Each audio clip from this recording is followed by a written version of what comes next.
ఇక బస్సు, ఇక ఆ బస్సు అందం చెప్పరాదు. నేను మా సీతక్క చెప్తాను, అవు బస్సులో అల్ల వెళ్ళిపోయారు తప్పని మేము ఎక్కడన్నాం అక్క, మేము అనలే. కాబట్టి దానికోసమే బస్సు పెట్టినట్టు మాకు తెలియక మేము మామూలుగా నడిపినాం. మీరు మాకేదో తెలియకపోయా పాపం, మీరు అప్పుడే చెప్తే బాగుండు.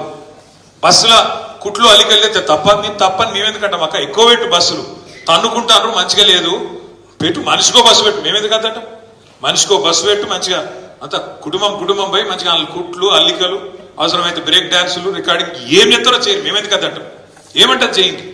కానీ ఇట్లా ఈ రకంగా బస్సులలో కొట్టుకునే పరిస్థితి ఎప్పుడైనా ఉన్నారా? కేసీఆర్ ఉన్నప్పుడు సీట్ల కోసం కొట్టుకున్నాడు, సిగలు పట్టుకున్నాడు, గుద్దుకున్నాడు, ఎన్నెన్ని చూస్తున్నాం కొత్త బస్సు అన్నారు.